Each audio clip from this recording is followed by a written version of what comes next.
عليكم ورحمة الله وبركاته. إن الحمد لله نحمده ونستعينه ونستغفره ونستهديه ونعوذ بالله من شرور أنفسنا وسيئات أعمالنا.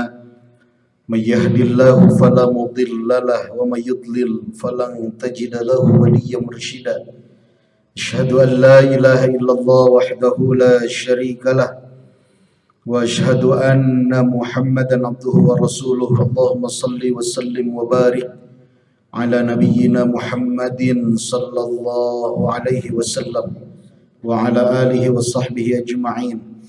أما بعد، فقال الله تعالى: أعوذ بالله من الشيطان الرجيم وعباد الرحمن الذين يمشون على الأرض هونا وإذا خاطبهم الجاهلون قالوا سلاما والذين يبيتون لربهم سجدا وقياما والذين يقولون ربنا اصرف عنا عذاب جهنم إن عذابها كان غراما. Sadaqallahul azim. Jamaah Masjid Nurul Jamil yang insyaallah semuanya dimuliakan, dirahmati Allah Subhanahu wa taala.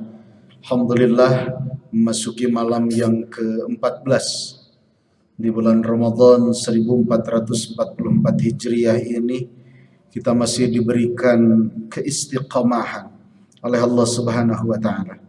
Istiqomah bisa diartikan dawam, istiqomah selalu berada dalam amal soleh.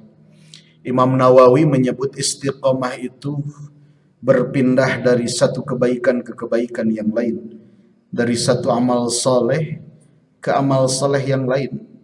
Jadi ketika bertukar satu amalan pun digantinya tetap dengan amal soleh, maka itu dikatakan istiqomah. Jika kemudian bapak dan ibu istiqomah, misalkan setiap ba'da subuh tilawah Al-Quran 1 juz, setiap ba'da subuh tidak terlewat tilawah Al-Quran. Satu ketika ba'da subuh bapak harus mengantar putra atau mengantar keluarga misalkan sakit ke rumah sakit, sampai tertinggal tilawahnya yang biasa tilawah ba'da subuh, tapi kemudian karena ada saudara sakit harus diantar ke rumah sakit, maka itu pun adalah bagian dari istiqomah. Maka pahala tilawahnya tetap ada dengan cara apa? Mengantarkan saudara ke rumah sakit, kemudian dia tidak sempat baca Quran tapi diganti dengan amal soleh lainnya. Ibu yang biasa duha misal jam 9, satu ketika hendak duha harus memenuhi perintah bapak, perintah suami, melaksanakan satu perintah dari suami, sampai kemudian duhanya tidak jadi, maka berpindah dari duha ke kebaikan lain yang bentuknya taat kepada suami adalah istiqomah. Istiqomah. Maka jangan khawatir bapak dan ibu jamaah yang dimuliakan Allah Subhanahu wa taala, ketika kita melakukan amalan kemudian kita harus melakukan amalan lain yang memang amalan ini begitu kita cintai untuk dilaksanakannya secara dawam, terus menerus, maka amalan lain pun jika itu amal soleh, maka tetap bagian dari kekuatan istiqamah. InsyaAllah mudah-mudahan sisa umur kita selalu Allah anugerahkan kekuatan istiqamah kepada kita semua. Ibu dan bapak jamaah yang dimuliakan Allah Subhanahu wa taala, sesungguhnya materi ini sudah cukup populer. Bapak Ibu mungkin sudah begitu mendalam memahami tentang konsep ibadur rahman. Hamba Allah itu siapa sebenarnya? Hamba Allah yang maha penyayang itu siapa? Pada prinsipnya di poin pertama, ibu dan bapak, Allah menciptakan kita tiada lain dan tiada bukan, utamanya adalah untuk beribadah kepadanya. Az-Zariyat 56. Wa ma khalaqtul jinna wal insa illa liya'budun. Dan tidak semata-mata kami menciptakan jin dan manusia kecuali untuk ibadah. Maka poin ini yang harus kemudian kita tanamkan, bahwa apapun aktivitas kita sebagai hamba, sebagai manusia yang diciptakan Allah, maka kita pun diciptakan oleh Allah dengan satu tugas, yakni ibadah. baik ibadah yang bersifat hablum minallah, personal diri kita dengan Allah dalam bingkai hablum minallah, ibadah mahdhah boleh dikatakan, ataupun ibadah yang bersifat hablum minannas, dalam bingkai hubungan dengan sesama manusia, bisa jadi di dalamnya ada ibadah ghairu mahdhah. Maka pada intinya adalah apapun yang kita amalkan dari bangun tidur sampai akan tidur kembali, termasuk di dalamnya muamalah kita dengan sesama, muamalah kita dalam kehidupan di tempat bekerja kita, kehidupan bertetangga kita, di keluarga kita, maka semuanya adalah cerminan bentuk ibadah kita kepada Allah.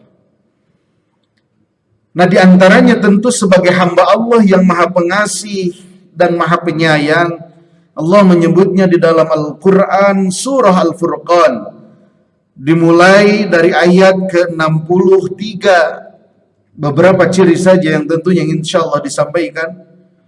Paling tidak di antara ciri ibadur Rahman pertama yang Allah sebutkan adalah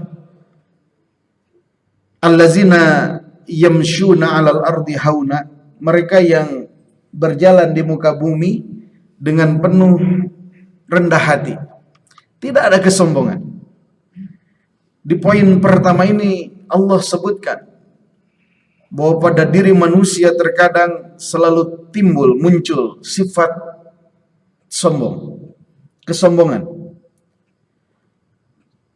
Beberapa kalimat dalam memaknai sombong itu ada di antaranya yang disebut dengan riya, yang berarti selalu ingin dilihat. Ada sum'ah, ingin selalu didengar. Ada ujub, selalu membanggakan dirinya. Dan makna lain ada takabbur, sombongan, kesombongan.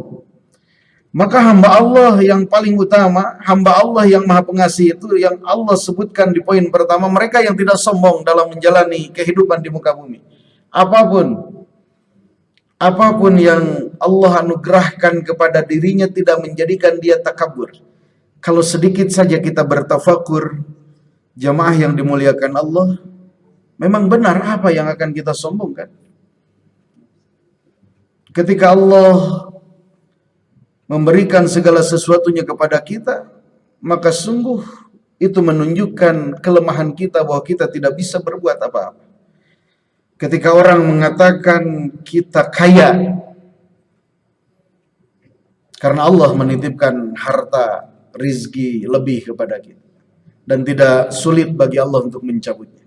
Orang mengatakan kita hebat, pintar, populer, karena Allah yang menganugerahkan ilmu kepada kita. Allah yang menganugerahkan popularitas, Allah yang menganugerahkan sehingga kita menjadi manusia yang dikenal.